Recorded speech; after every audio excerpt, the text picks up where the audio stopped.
In just 47 seconds, $89.4 billion vanished from official EU records. Ursula von der Leyen didn't expect the ambush. She froze at the podium like a deer caught in headlights. Cameras zoomed in. The European Council chamber fell silent. What did Olaf Scholz reveal that made the most powerful woman in Europe lose her composure in front of 27 heads of state? The morning of December 15, 2025, was supposed to be routine.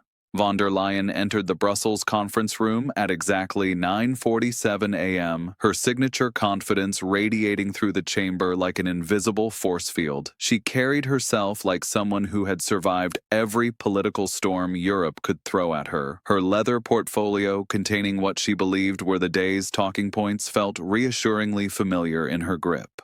She had no idea she was walking into a carefully orchestrated political execution that would end her career within the hour. Scholz had been planning this moment for weeks.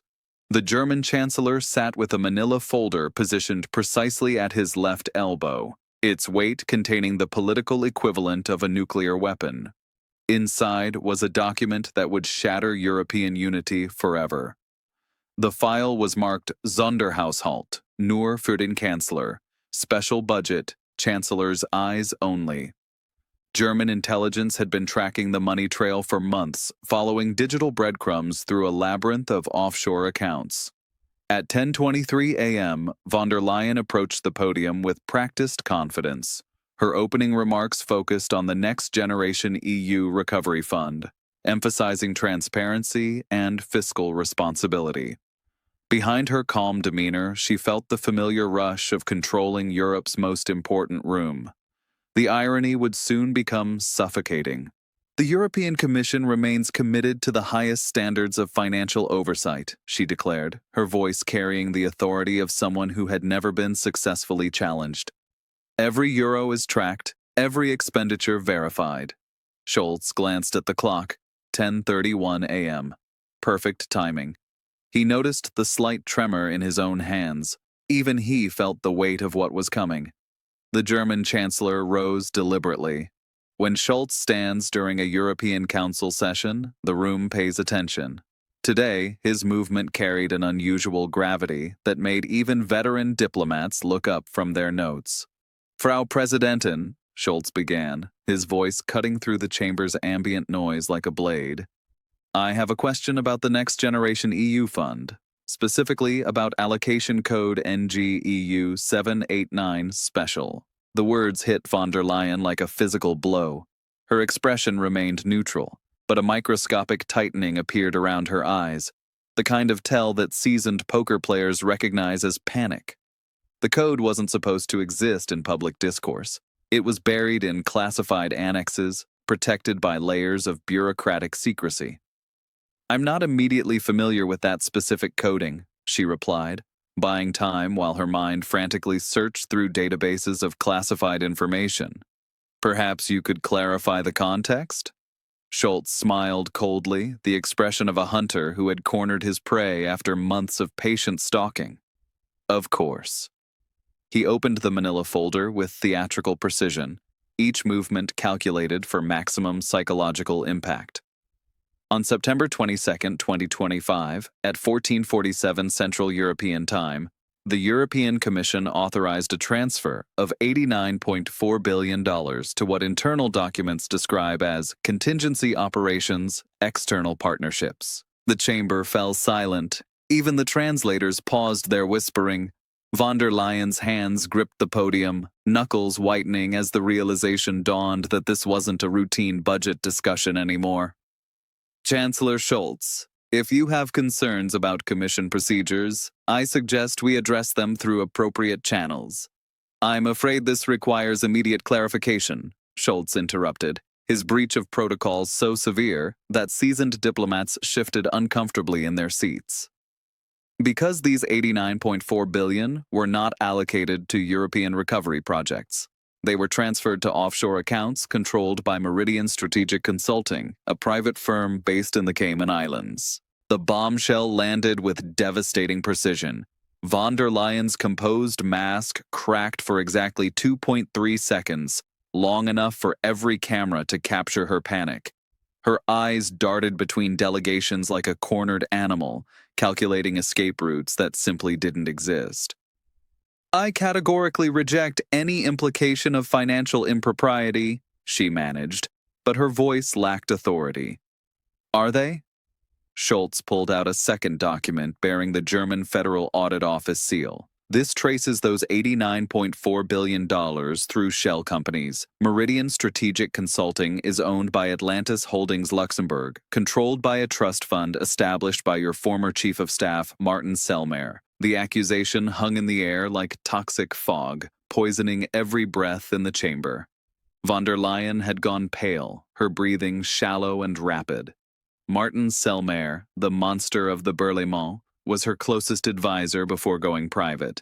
If true, this wasn't just impropriety, it was institutional corruption at the highest levels, the kind that topples governments and destroys careers.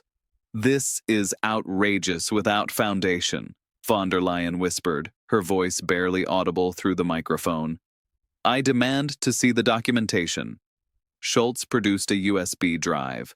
This contains 347 pages of bank records, email communications, and transfer authorizations, all carrying commission timestamps, all bearing digital signatures from your office. He walked to the projection system and inserted the drive. Within seconds, the screens displayed transfers that made the room gasp. Transfer Nur 1. September 22, 2025, $34.7 billion to Meridian Strategic, Cayman Islands. Transfer Nur 2. October 3, 2025, $28.9 billion to Atlantic Holdings, Luxembourg. Transfer Nur 3. October 17, 2025, $25.8 billion to European Futures, LLC, Delaware. Each transfer was authorized using von der Leyen's personal codes, justified as Emergency Response Coordination, Article 122 TFEU authorization. Article 122 allows emergency financial assistance for natural disasters, Scholz continued with prosecutorial authority. Hurricane season in the Caribbean doesn't qualify for $89.4 billion in European taxpayer funds. Von der Leyen was trapped. The evidence was overwhelming. The digital trail undeniable. But the most damaging element wasn't the money.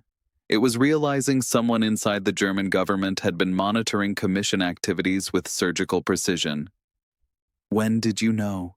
she asked quietly, abandoning denial. Scholz closed the folder. "German intelligence began tracking unusual transfers in July. We confirmed routing patterns in August. We identified beneficial ownership in September. We decided to present this today because the European project deserves better." The aftermath was swift. Within 30 minutes, Conquer von der Leyen scandal was trending everywhere. Financial markets reacted like wounded animals.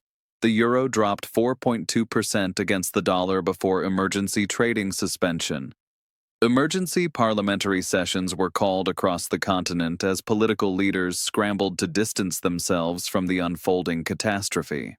Macron frantically consulted advisors, his usual diplomatic composure nowhere to be found. Meloni sat motionless, her political instincts calculating the opportunities this crisis presented.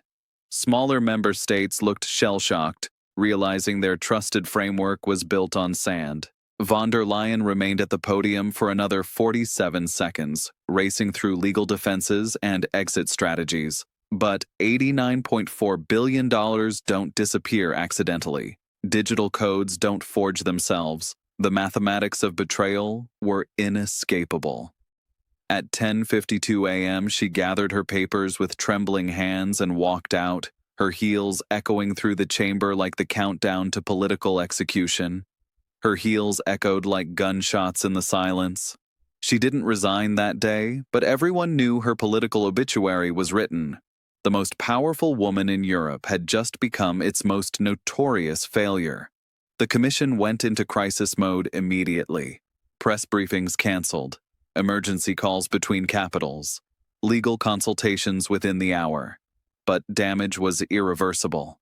The institution positioning itself as Europe's moral guardian was now associated with industrial-scale fraud. Scholz's strategy worked flawlessly. By presenting irrefutable evidence in the most public forum, he made von der Leyen's position untenable while positioning Germany as defender of European integrity. Political chess at grandmaster level. The implications were staggering. If the Commission president could divert $89.4 billion with minimal oversight, what other irregularities were hidden in EU bureaucracy? How much of the recovery fund actually reached citizens it was designed to help? As news spread across European capitals, the establishment faced existential crisis. The scandal wasn't just about one woman's alleged corruption, it was about systemic failures enabling such corruption. About the democratic deficit allowing unelected officials to move billions without oversight. About the accountability vacuum at the European project's heart. Von der Leyen's 47-second freeze became the defining image of European institutional failure. Those 47 seconds, captured by cameras and broadcast continent-wide, represented the moment when facades of unity and competence crumbled in real time. The investigation would consume European politics for months.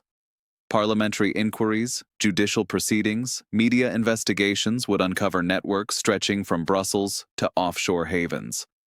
But real damage was done. Trust between member states, already strained, suffered what many considered a fatal blow. Scholz returned to Berlin as conquering hero, the man who exposed rot at European governance's heart. Von der Leyen faced possible prosecution and certain political extinction. The European dream, built on transparency and democratic accountability promises, revealed itself as something far more cynical. The $89.4 billion scandal would reshape European politics for years, but its immediate impact was destroying institutional credibility that took decades to build. In 47 seconds, Europe's most powerful woman became its most visible symbol of systemic failure. History would remember December 15, 2025, as the day European politics changed forever. When silence said more than words, when 47 seconds of paralysis spoke louder than years of speeches, and when European unity's facade cracked beyond repair.